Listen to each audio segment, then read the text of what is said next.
Elon Musk is one step closer to one of his biggest ambitions. His dream of planting chips into people's brains might just come true. Neuralink, his brain chip startup, already had the FDA's blessing, and now it has got a green light to kick off its first human trials.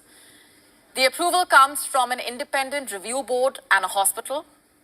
So who is going to volunteer is the question. Who wants a Musk chip in their head? Those who might benefit from it, if Musk's stall claims are to be believed. The focus of the clinical study will be on patients suffering from paralysis. To be specific, paralysis caused by cervical spinal cord injuries. Participants will have a chip surgically implanted in their brains, and this would be in a part of the brain that controls movement. The chip intends to record and transmit brain signals wirelessly. Musk claims it would let them control a computer using just their thoughts. Now, on paper, the prospects look good, but how will they bode in real life? And how safe is this brain implant? We don't know. Will it have side effects? Any unprecedented reactions within the body? We again don't know. Once inserted, can it be removed? We don't know. Can the chip cause any irreversible changes in one's body? Again, we don't know. There are just so many variables and uncertainties. Should studies with such immense risks even be allowed? What was the FDA's reasoning?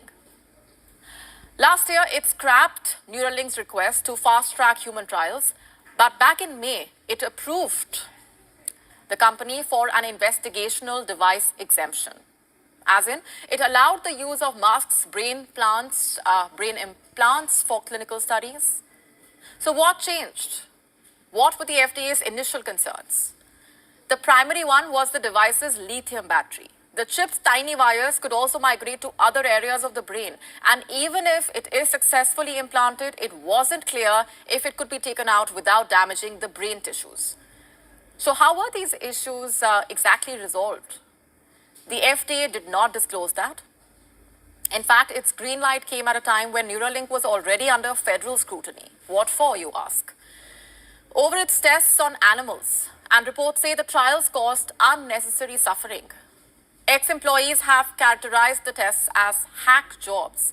In one instance, the device was implanted in the wrong position in pigs. The poor animals had to be euthanized. All this for what? For one man's ambitions? Is his innovation bigger than ethics? Can the benefits of the implants actually outweigh their ethical concerns? Musk's long-term vision goes beyond the paralysis treatment, by the way. He wants to treat obesity, autism, depression through his implants. But this dream is years away from coming to life. Elon Musk, however, is desperately trying to fast-track the process. His own employees have claimed that he has put too much pressure on them to accelerate the implant's development. They say it has resulted in failed trials and silly errors that could have been easily avoided. In fact, Musk has repeatedly asked his employees to imagine that they have a bomb strapped on their heads to achieve faster results.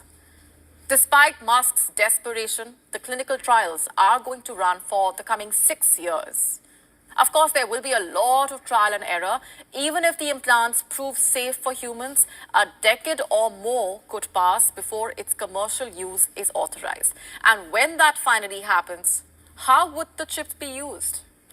I hope you understand that I'm talking about an implant that would sit in your brain, made by a private company. And what assures that it will not be used for unethical purposes, for Elon Musk's selfish benefits? The billionaire claims Neuralink's brain chips will one day make humans hyper-intelligent. But what kind of intelligence are we really talking about? Something that aligns with Musk's ideologies? Only time will tell. We are now available in your country. Download the app now. Get all the updates on the move. Get your engagement ring at jamesallen.com.